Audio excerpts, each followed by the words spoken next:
Goed, goedemorgen, goedemiddag, goedenavond. Welkom bij de tweede aflevering van Locker Room Talks. Te volgen op onze Hubo Limburg United television channel op YouTube. Tweede aflevering, dat is op zich al een mirakel. Hè? Terug met mijn co-host Ramon, voor de iets oudere mensen, Ray voor de hippe mensen. We zijn er klaar voor de tweede aflevering. Tweede gast ook. Dus vandaag onze excuses, maar het zal een beetje in het Nederlands en een beetje heel veel ook in het Engels zijn. Ik zal Limburgsgewijs wat trager praten, zodat iedereen goed kan volgen. Hè. Onze gast, Tate Unruh. How do I pronounce it? Ruh. Yeah? Ruh. Let's get that out of the way. Yeah, right away. For people that might have forgot who he is, he is actually still a player of Hubo Limburg United. Yeah. Maybe for those few people out there that need an introduction, get a little bit of info. I'm Tate. That's my name. I'm from Branson, Missouri, small town right in the middle of the States. Married to my best friend Hillary. She's due with our first child any day now. This is my second year playing in Belgium, and I love it mostly because of the people here. So, He means us. and mainly these two, yeah. So, okay, thanks. Well, we'll come back right to you, but now we're gonna jump in a little bit with a review of our last two games. Our very emotional weekend. Game 1, Friday, huge loss to Brussels, 80-93. How do you guys feel about that one? Yeah, well, very bad. Maar ik ga het Nederlands verder nu. Ja. Voor de mensen, dat is misschien fijn. Heel wisselvallig weekend eigenlijk. Vrijdag lukte er niks langs onze kant. Brussels die heel sterk voor de dag kwamen wel, wij minder. En daar hebben we ook onze kwalificatie laten liggen, hè, op die vrijdagwedstrijd. Als je dan ziet zondag, dat was een complete tegenovergestelde. Naar intensiteit toe, naar de wil om te winnen, naar onze afwerking toe, de teamspirit. Dat was fantastisch om te zien. Dat stemde mij dan langs de ene kant wel positief. Dat we toch weer zien van wat tot deze ploeg in staat is. Als ik daar even mag op inpikken, nog op Game 1, dat is misschien eens een goede om dat te benoemen naar de fans toe ook. Dat we weten dat zeker hier in Limburg de waardes van het harde werken, de intensiteit, het truitje nat maken, dat heel belangrijk is en dat de fans dat willen zien, maar dat is ook iets wat wij willen zien. Dat is ook de boodschap die wij uitbrengen naar de ploeg en dat was vrijdag absoluut afwezig. We hebben veel talent. En dat is ook voor iedereen binnen de club en zeker bij de coachingstaf op één ook een hele grote frustratie geweest. Maar laten we het naar Game 2 brengen dan. En dat is dan ook, om daar ook verder te gaan, dat is ook de boodschap die we zaterdag hebben meegegeven op de training. Het was heel simpel eigenlijk, het was puur intensiteit, de wil, het werken. En in Game 2 kun je de eerste helft nog wat moeizaam, wat zoeken. Maar in de tweede helft hebben we ons ware gelaat laten zien, hè, dat wij wel werkers zijn en dat we voor elkaar knokken en dat is we als team samenspelen, dat zelfs in Brussels daar weinig tegen te zeggen heeft. Hè. Maar ik vind het potentiële ware gelaat. Als ik vandaag, dat is het echte ware gelaat. Ja. Als je terugkijkt nu naar alle wedstrijden, we hebben twee gezichten gezien van Limburg United, van onze ploeg. En ik hoorde u graag zeggen, ons ware gelaat gezien, maar dat wordt ons ware gelaat als we meer dat gelaat laten zien dan het andere. Dus als we nu bevestigen in de komende wedstrijden dat we die intensiteit brengen, het talent is er, zeker ook met de twee nieuwe jongens erbij. Als we dan nog eens de gekwetsten met Tate en Wen recupereren, dan zijn we heel diep. En dan staan er ons wel wat mooie dingen. Ik denk ook dat dat vaak onderschat wordt. Hè. En het parcours dat we tot nu toe afgelegd hebben, we hebben niet een meeval gehad met de blessures. We hebben nieuwe spelers moeten inbrengen. Dat vraagt toch altijd tijd. We hebben dat tegen Leuven toch al voor een groot stuk laten zien. Jammer genoeg vrijdag tegen Brussels niet, maar dan in Brussels hebben we dan opnieuw laten zien van dit zijn wij. En gelijk gezegd, vrijdag tegen Charleroi moeten we dat opnieuw tonen. En gaan we ook doen.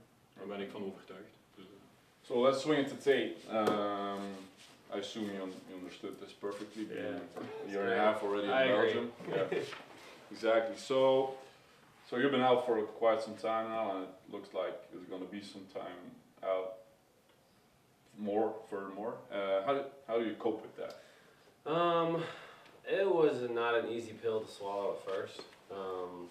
You know, obviously, get to a level like this, I've been wanting to play professionally my whole life, and so now that I'm here, last thing I want is to be hurt and not be able to enjoy that. But you know, I know that my impact on this team goes further than just what I do on the court.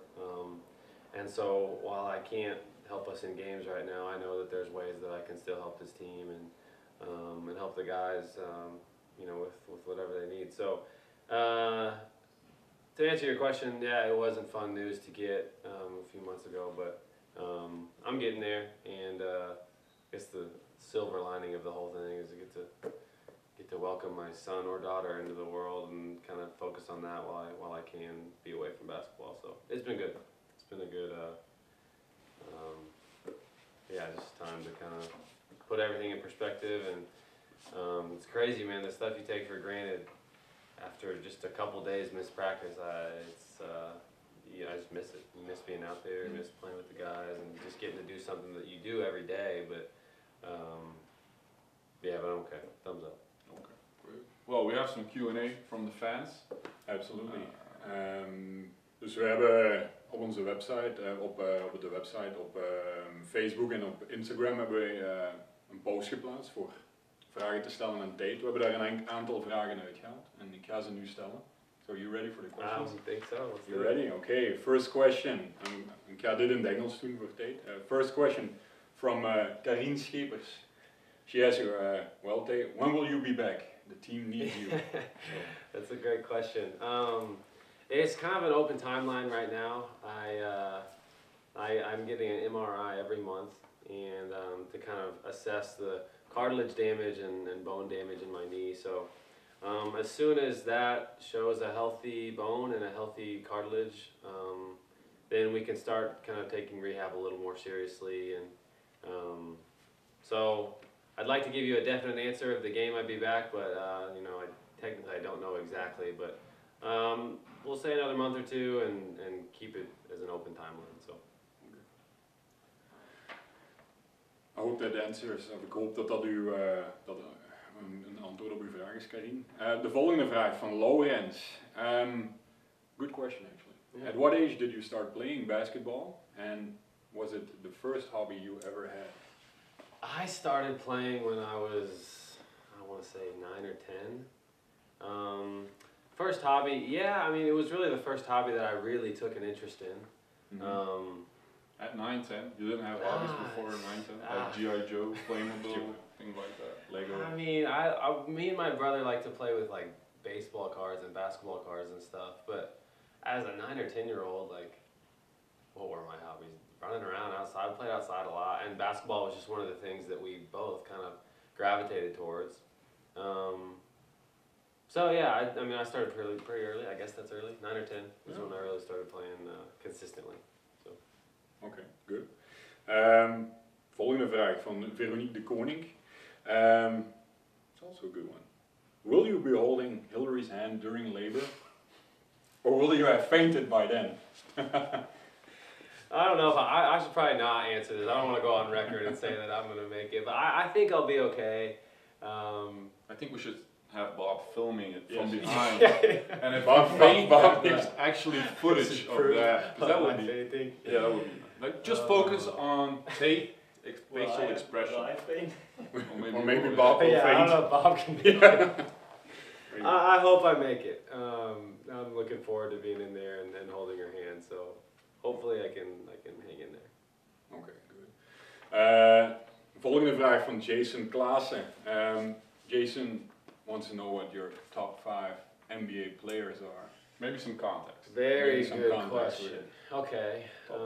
This Now. season or ever or this season or Okay, I'll do my top 5 current favorite players. So these not necessarily the best players, but this is my top 5 favorite players in the Dus NBA. de top 5 op dit ogenblik in de NBA. Steph, I gotta go Steph. Steph.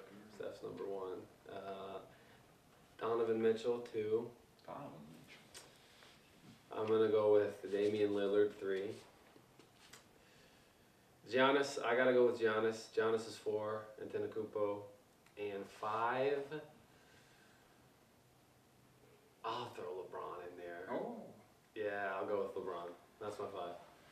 So Donovan Mitchell on 2. Yeah. That is a interesting one. Honestly, I love watching Donovan Mitchell, and he's one of the guys in the NBA who I really, this may sound funny, don't take this out of context, but I really try to model some of my shooting after Donovan Mitchell because he is so squared up. A lot of people use Klay Thompson as the kind of the benchmark for guys who square up really well, and Klay is he's perfectly squared. Isn't he a low percentage guy?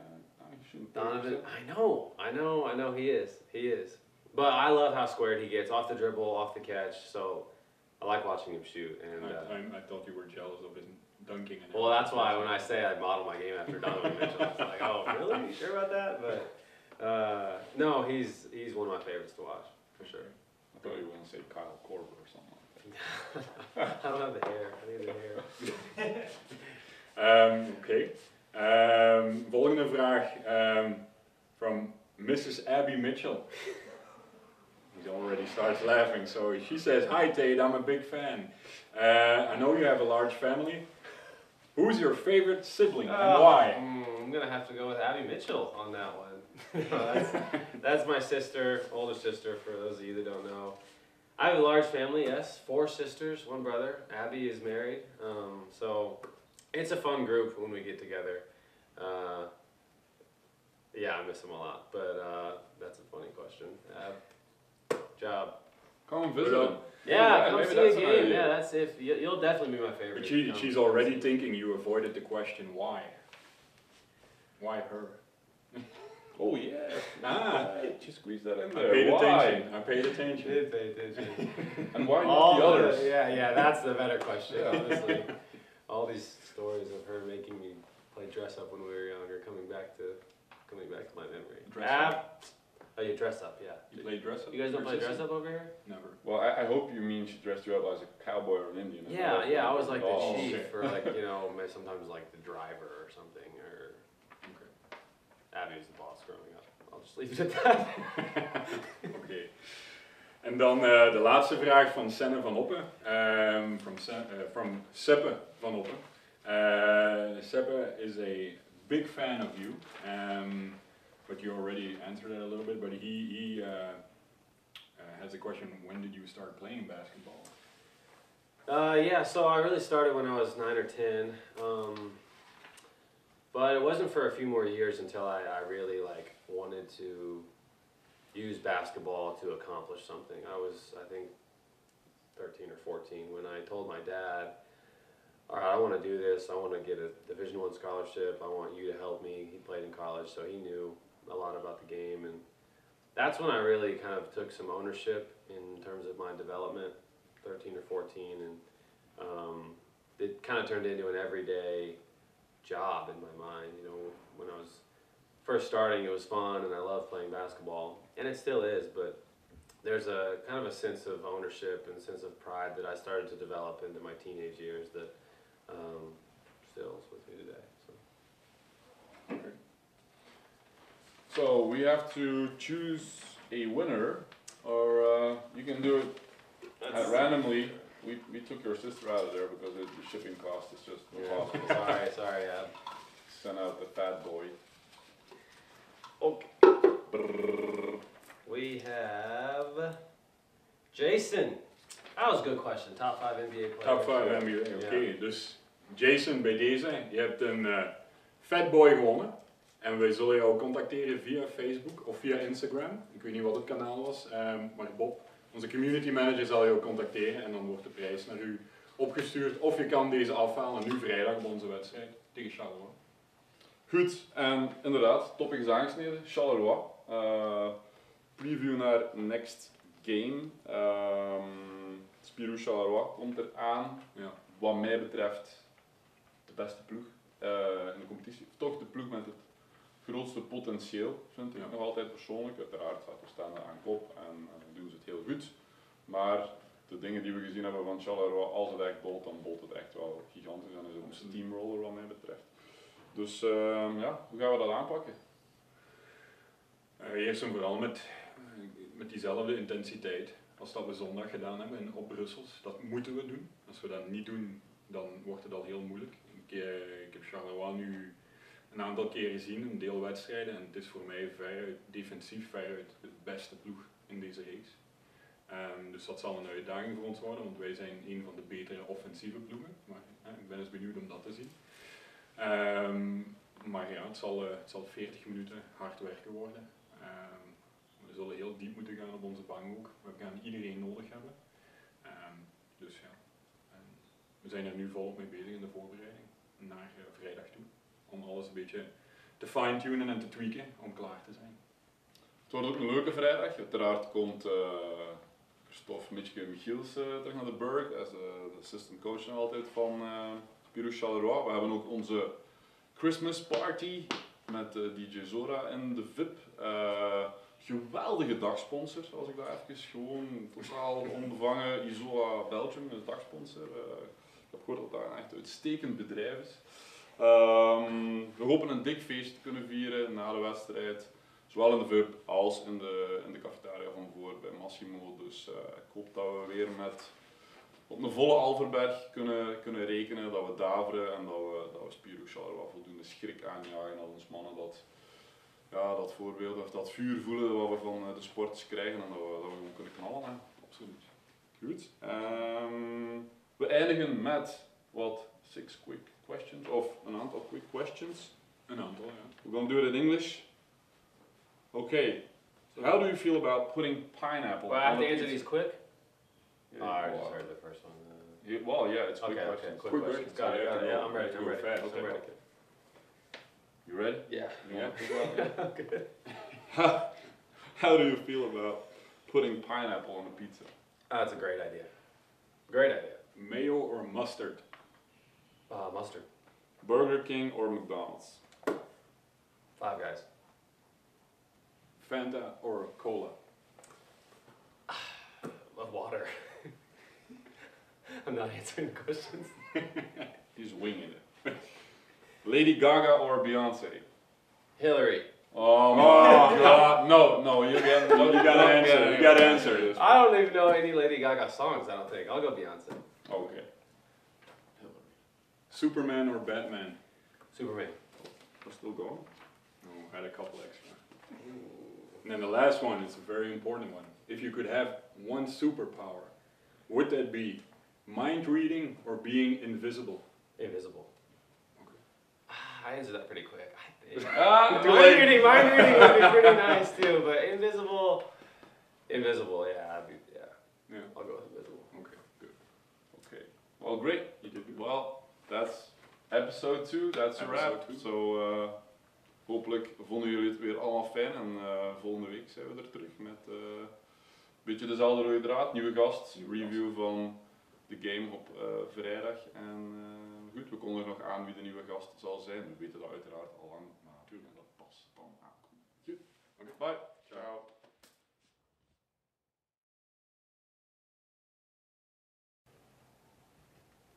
Je bent er niks mee. Ah, joh. Ja. Super! Blooper!